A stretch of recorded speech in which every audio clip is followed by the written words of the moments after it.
afternoon, everyone, and welcome to Getting In, a College Coach Conversation. I just hosted last week. I promised you I'd be back, and here I am.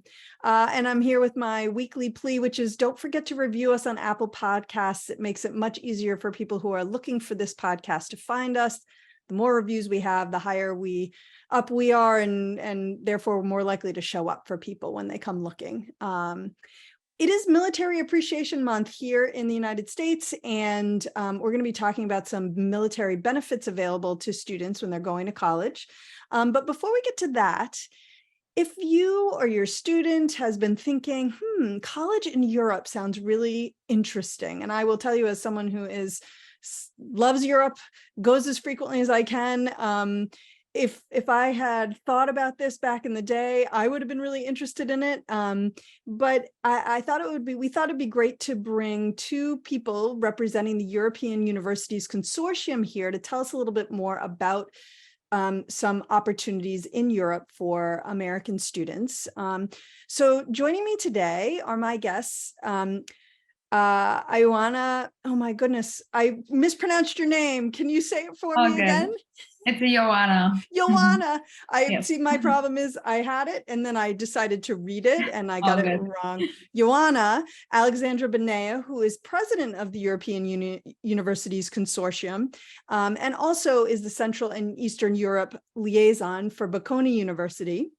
And also Juan Carlos Luis Coll, who is the senior student recruitment officer for the Brussels School of Governance. Thank you both and welcome. Thank you. Thank you for having us. Absolutely. So I will confess, the European Universities Consortium is a new thing to me. This isn't something I was familiar with.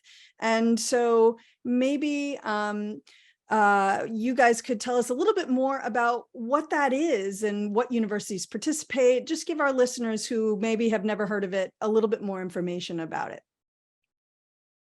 Great. So we are a group of 8 universities located across the continent in Europe. So we have Bocconi, as you already mentioned, the Brussels School of Governance here in Belgium. We have IE University in Spain, Modul University in Vienna, Constructor University, and the Karl Benz School of Engineering in Germany. EHL in Switzerland, and also they have a campus in Singapore, and then lastly Trinity College Dublin in Ireland. So those are the 8 universities, very highly ranked international universities, and yeah, across the continent, as we mentioned already. Got it. Okay. I can also give you a bit of background about it. We actually were founded in 2011 by some of us. Some left, some came additionally to the group. And generally, our main objective was actually to create awareness and promote the opportunities to study in English in a non-English speaking country, like any bachelor degrees or master degrees, and obviously in other countries other than US, Canada, and so on. It actually was founded during a conference. Maybe you know the IACAC conference. Of course, yep. So our colleagues were also there present, and we wanted to be the main point of reference for either for high school counselors or for students, parents, of course, as well, worldwide, for when it comes to being the contact person for Europe, studying in Europe, tips and tricks, and so on. Got it. I mean, for me, what's super compelling about this is you're all offering the opportunity to study in English, like you say. So obviously in Dublin, less of an issue, but pretty much everywhere else, the idea that you could go to Italy and study in English versus studying in Italian, or go to Belgium and study in English. I mean, that's really compelling, I would think. And so you're just sitting around a table and you think, we're missing an opportunity. Yeah, exactly. And how we do that, like we actually obviously attend the conferences, we submit proposals and present the relevant topics from the industry. We organize different student recruitment tours worldwide. So we visit either one country or one city or multiple countries when we travel a little bit further out from Europe. And it's always the promotion of studying in Europe to students, parents, and counselors, of course. Yeah. Got it. So the focus is more on studying in Europe than necessarily on studying at each of your individual schools. Yeah. Got it. Okay.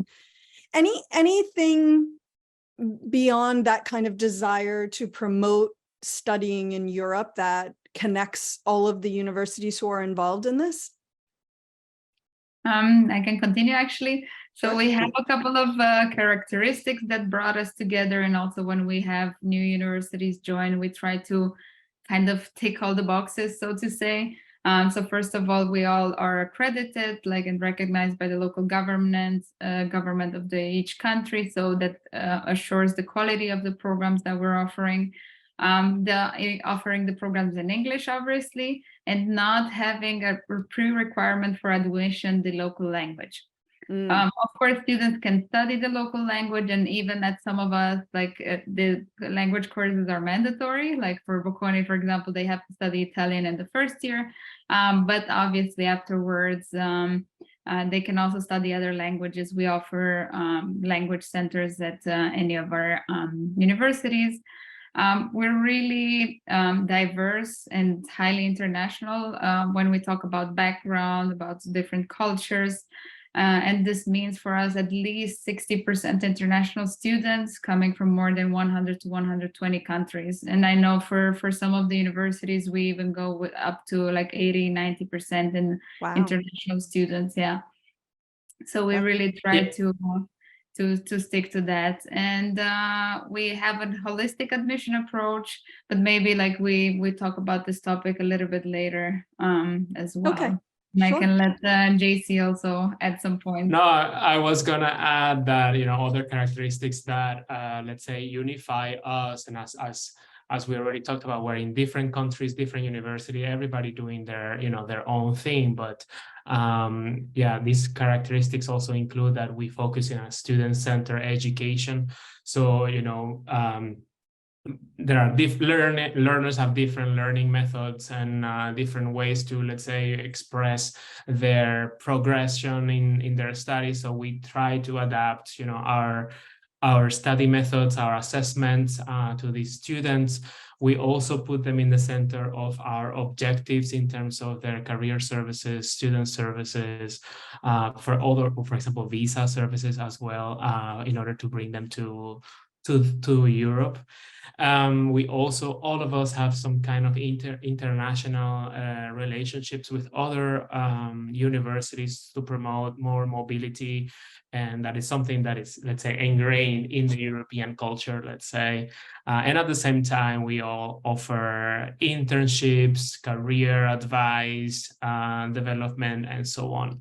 And then very importantly, and I think that's something that is very, let's say, a very specific characteristic of EUC universities is the fact that we all offer some kind of tasting of our campuses and so on. So including summer school, open day, and these kind of things that are very particular to the EUC universities when you compare them to other European or public universities here in Europe. And then lastly, we all are also, we work in accreditation, but also we take part into international organizations like the International ACAC, CIS, IECA, and all of these, where we also use as a way to promote our, study in Europe as an idea, but also to share our research, internal research, and collaborations that we do among the member universities. Got it. I mean, what's super interesting about some of the things that you just noted is, when I'm working with students based here in the US, which I primarily do, and when my colleagues are, if they have an interest in going to Europe, it's often one of the things that holds them back is that in Europe, the approach feels very different than it does in the US. And the biggest difference can be this whole idea that you're really on your own. Right. So in the US, there's perhaps a little too much coddling, right? We could have that whole conversation about, is that really the best way? I'm not sure. But there's so much handholding here that the lack of handholding, or many of the things that Americans have grown to expect from the college experience, feel like it's a little too scary, I think, often for either parents or students or both. And for that reason, the idea of studying abroad for some of these students might seem really great, but then in the end, they sort of say, well, I'll go with the safe option. I'll stay here, and then I'll do a semester abroad through my US school. So I find it really interesting that, one of the things you guys are doing is student services and career services and internships, because those are the big pieces that feel like the US does better from the perspective of an American student. Yeah, so I was curious, maybe you could share a little bit more just about, what does that look like for an American student, especially the career services? That's really intriguing to me, because if you're going to study in Europe, my guess is that any student who's interested in spending 4 years there might then be interested in staying and maybe building a career there rather than coming back here. Ioana, any thoughts on that? Yeah, totally. I mean, first of all, they have to think about a little bit outside of the box and be open-minded in that sense. And we really focus on the careers, and we have dedicated career centers. We work with thousands of companies, not just in Europe, worldwide as well. So it doesn't mean if they study here, they can only work in EU. That's not true. Their options are really unlimited, I would say, in that sense. Another thing maybe that's a lot of students don't know, that when they apply here for residence permit, a student visa, with the student visa, they actually can work part-time next to their studies, between 10 to 40 hours, depending obviously on the country. And after their studies, they have a job seeker visa, which is an extension of their normal student visa that allows them to stay up to 12 to 18 months to find a job. But you have to keep in mind also that the employability rate of our graduates is quite high. And I can say on average, maybe within the UC, over 80 to 90% of our graduates find a job within 6 to 12 months from their graduation. So that means we make sure we support them with all the resources necessary. But I always like to add, we don't guarantee, or we don't put a job on a silver plate. They have to apply, they have to prepare their CV, we help them, we give them tips, but we want to make sure, of course, that they go for the interview and they actually get the job on their own efforts as well. So yeah. Right, of course, which that is not at all different from the US either, right? So there's only so much that the college can do to support the student in the next step. The student actually has to take some steps there. Okay. In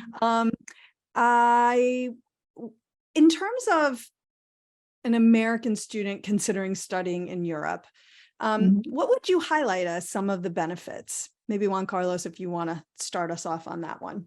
Yeah, so look, we can start, for example, the most obvious one or relevant for many students is the costs, right? So the studying here might cost a little bit less than in the US for almost even, or sometimes more, a higher value degree.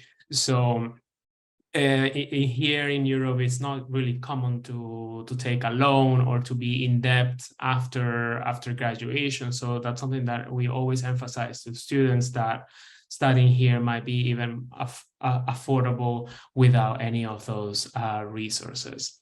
And in some countries, if students opt for public institutions, it can also be sometimes even free.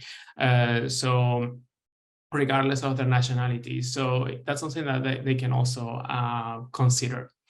And then when we talk about cost of living within the continent, you can expect, we give an average between 800 to 1100 euros. As of today, the euro and the US dollar are pretty equivalent. So let's say that 800 euro will mean $850 or something like that. So the difference is not that big, but yeah, between 800 and 1,100 dollars, let's say, or euros, it would be enough to cover their expenses in a monthly basis. So that's one thing. And then when we talk about education quality or degree validity, as we mentioned already, our degrees are accredited in Europe, or by our local ministries of education, and that means that they're valid across the EU and beyond. So that's something that we always tell students when we're giving our presentation, is that even if they are not applying to any of our universities, they must double check that the accreditation is there with their degrees. And then we have in the European Union something that we called the transfer credit system. So it's the ECTS. That means that one credit at my university here in Brussels is the same credit at Bocconi University in Italy. So that also helps the student mobility. So if they study with me in Belgium for their undergraduate degree, and then they go to Bocconi to do their master's degree, for example, Bocconi will understand automatically what the student is bringing. So that's quite an advantage. And then lastly, we were talking about the approach to education. There is a lot of emphasis in a theory-based but practical learning, okay? So where we use a lot of applied theory. So students have to be ready to participate in projects, case studies, and this kind of, let's say, approach to the learning experience, which might be a bit different from the US. Got it. So I a think, little bit Joanna, more you have hands-on. A little more Yes, hands-on. definitely. Yeah. Okay. Definitely is more hands-on. And then especially in the EUC universities, we are, let's say, a smaller scale type of institution. So that would allow for a more dynamic classroom environment. At the Brussels School of Governance, students might have classes between 5 and 20 classmates. So it's a quite different experience. So that's also something that happens here. The large, lecture hall with 500 students, it might be something that it would be rarely seen in our, let's say, in our institutions. But I think, Joanna, you also have more benefits, right? Yeah, totally. I mean, first of all, like talking about this, I totally think like we bring the industry in class. So this is something I would like to emphasize as well, related to what you were saying, the career opportunities, which we already talked about, but also the visa-free travel. So once students get the residence permit, they can really go wherever they want within the EU. But still, they should not forget their passport because they cannot travel only with that residence card. We had cases in any case. And it's not just about exploring Europe and really seeing Europe while you're here, because you can easily fly from one place to another, like with a low-cost airline over the weekend, and it's 1 to 2 hour flights, and you reach pretty much all of Europe. But it's also what you learn while you travel, budgeting for a trip, planning it, doing the research, learning to adapt to a new culture. Which brings me specifically to the next point, cultural diversity and like millennia of history, so to say, in a way. I can give you an example. I'm based in Vienna. I work for Bocconi, which is in Milan. But I can go like in 45 minutes, like drive to Bratislava, which is the capital of Slovakia. It's another country, another language, another food culture, completely different, and it's only 45 minutes away. And I think this is something that you really get to experience if you're in Europe. And it's, let's say, in a smaller scale, but so much more easily accessible. And you get to do this over 4 years or 3 years versus just spending a semester there, which is what many US students do, and what I did when I was in college. You guys are speaking my language. If I was going to go back to school tomorrow, I would be really looking at all of the schools on your list, because that is what I want to be doing with my life right now, just traveling all over Europe. That sounds excellent to me. And then in terms of a student you think would be, why would a student be drawn to this, or the types of students that you see, maybe would be a better way to put it, who are drawn to studying or to the European Universities Consortium? If I may start, actually, I think the typical student profile we're looking for is someone who's really open-minded, who's willing to adapt to different like situations and like really be flexible, because we're really talking about a different level of culture shock when coming from overseas than just moving from one country to another one that is right like on a half an hour flight away. Of course, the willingness to be open to learn other languages than English. I know English is spoken widely, and some countries are super good in English. Some are maybe not as good, but still to be willing to learn the local language, especially if students consider to stay here for maybe for a couple of years to build up their career. It's not bad, and it's quite useful to learn the local language. It's true, we discussed, you mentioned it earlier, like the European culture is a bit different, that students are expected to be a bit more independent, self-sufficient, to learn to do everything on your own. You have to cook, you have to like do your laundry, you have to pay your bills, like not forget to register for like getting a bank account and so on. So I think, of course, you learn as you go. It's not probably from day one everything very intuitively, but I think here you have to be, or like become an adult, like a little bit maybe faster in a way, let's say, so to say, rather than when you're really like living close to home, you're every weekend going home with your laundry and like mom can do it.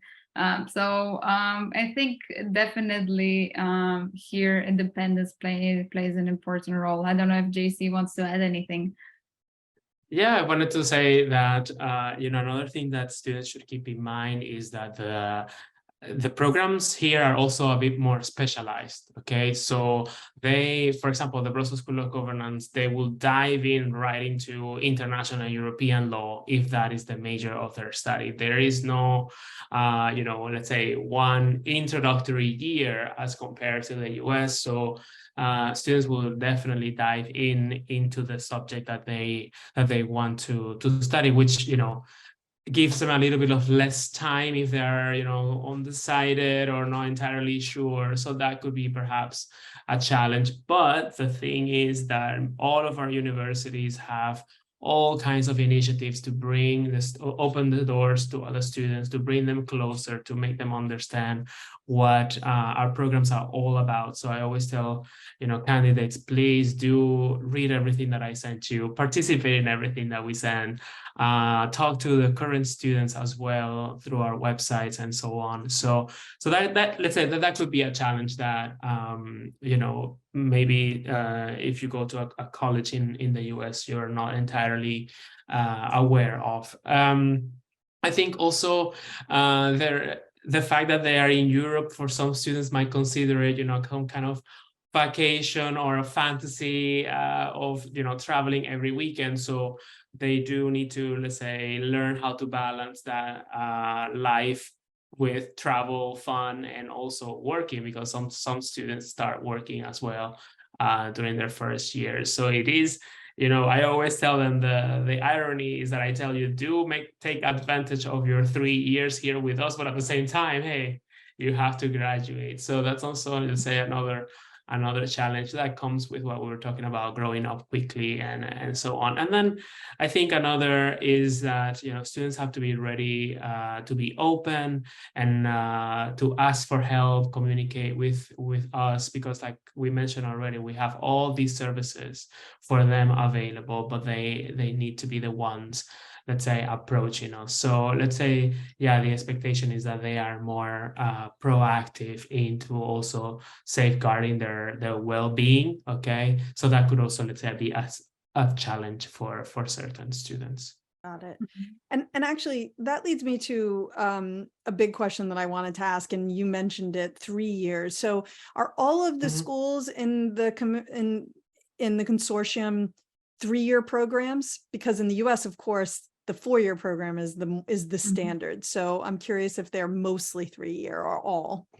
I would say mostly, but not all. Actually, IE University in Madrid is 4 years, and they have the opportunity to do double degrees in 5 years. So it really depends. I think it's not even university decision; it's a country decision. Okay. Yeah. But in any case, you'll always have like what we call here the Bologna system. So it's 5 years bachelor plus master. So it could be 4 years plus 1, 4 years bachelor, 1 year master, or 3 years bachelor, 2 years master. So it's always like 5 years the undergraduate with graduate education combined.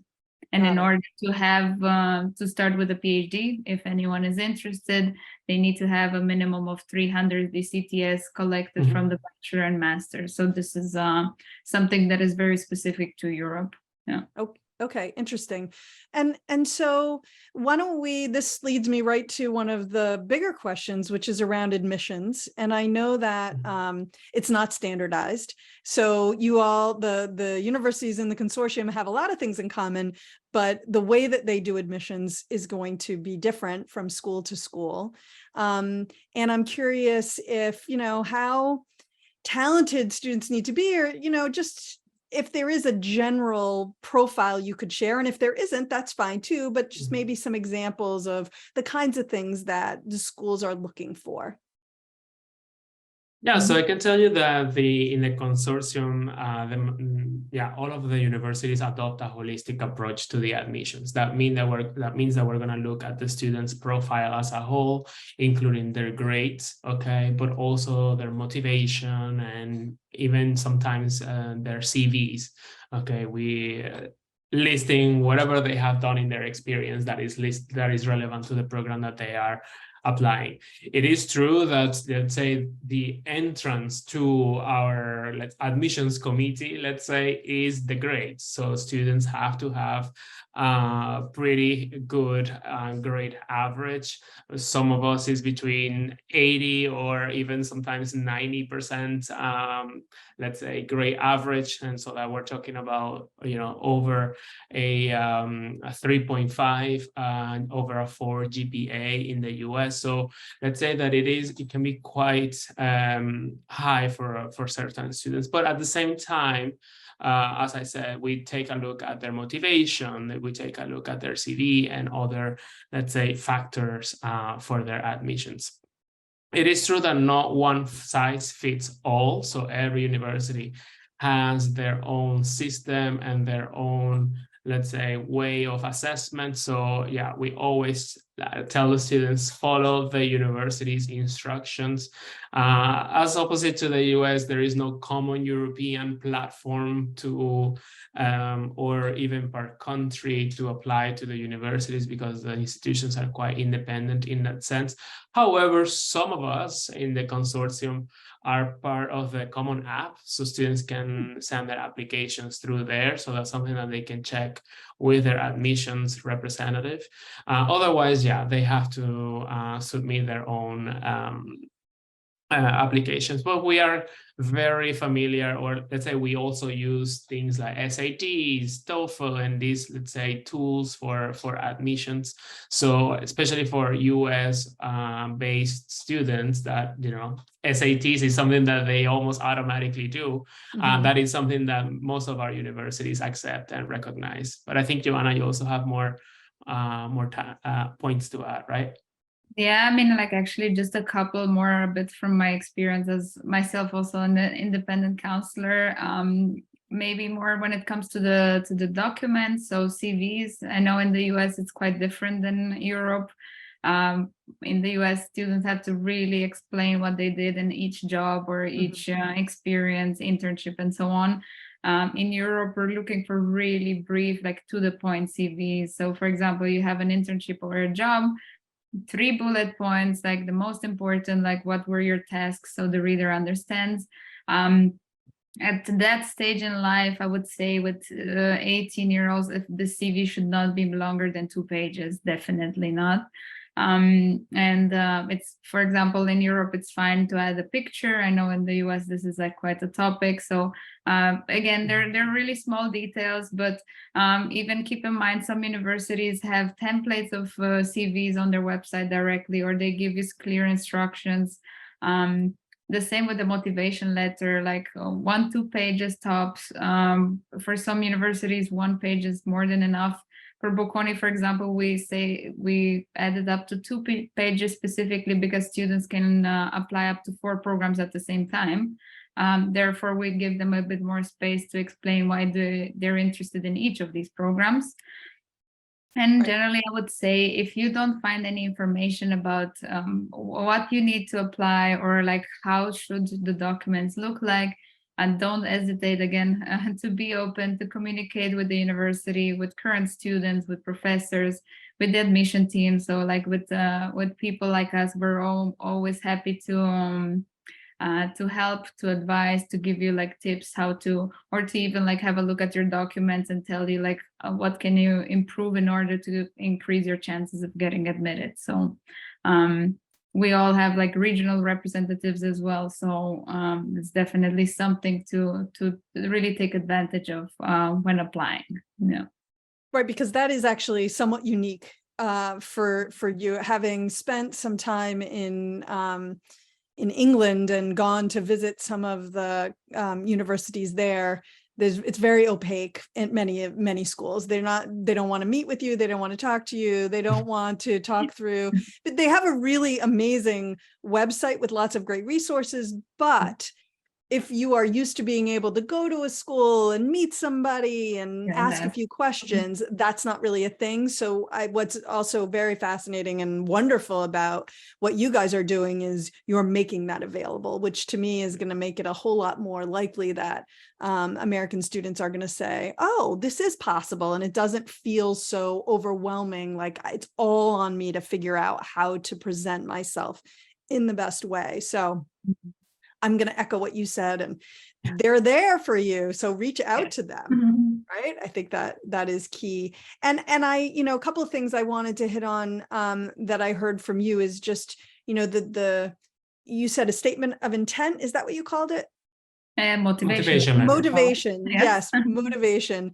And that's quite different from the essay that students write here in for the US, where we're telling a story, and it's, this is again more straightforward.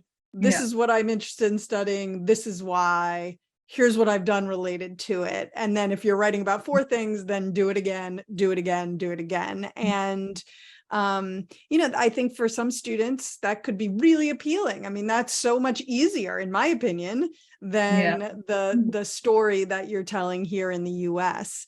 Anything you would add? So what is the counselor's role? So the US counselor at a high school, what's their role in supporting their students in applying to these institutions? Are they writing letters of recommendation? Teachers writing these? What kinds of things are some schools asking for? I can go ahead, or JC.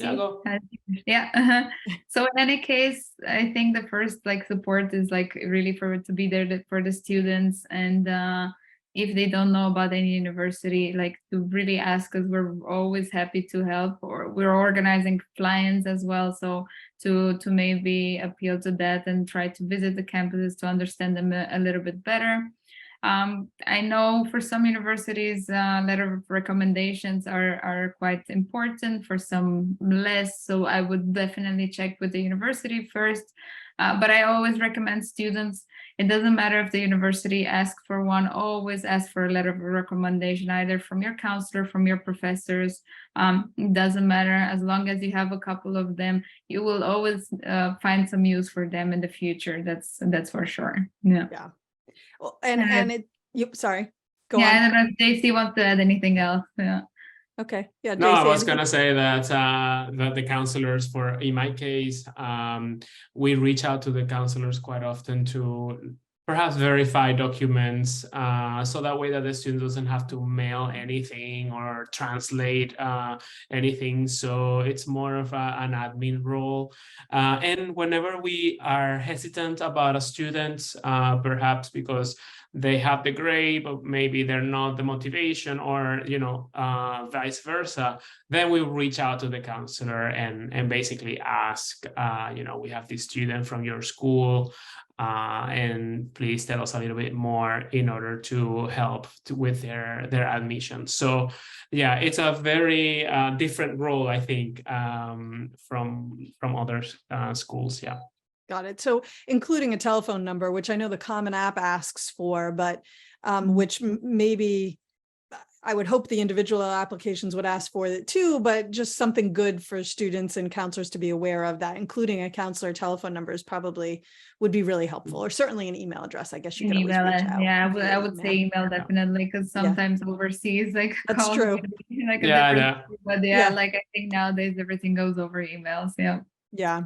Yeah, for sure. And I know sometimes that counselors would rather have a conversation, but you can always use email to set up a Set up time. a call, yeah, of course. Exactly, that would Yeah, work. of course. Anything that we didn't touch on that you both wanted to make sure that our listeners were aware of regarding studying in Europe or the European Universities Consortium? I would say that, maybe perhaps an advice to the students is, think outside the box, explore your options, especially if your family has a background connected to Europe, mom or dad, grandma, whatever is from the continent. If you want to explore that route, that's something that's possible. But yeah, don't get stuck to the big names of universities. Let's say go outside the box like that way, in that sense. For counselors, I would say, if you see us at the conferences, do go to our booth, continue expand your portfolio of options for your students, bug us, ask us questions, ask us for materials, because we're here for you to support you in your job. Of course, we want students, we want that, let's say, diversity in our classrooms in terms of backgrounds, academic performances, and so on, to diversify our student body. But we also we are doing this for the students, right? So the counselor is definitely that person that connects us with them. And so again, if you see us, say hi. If you want us at your school, definitely contact us.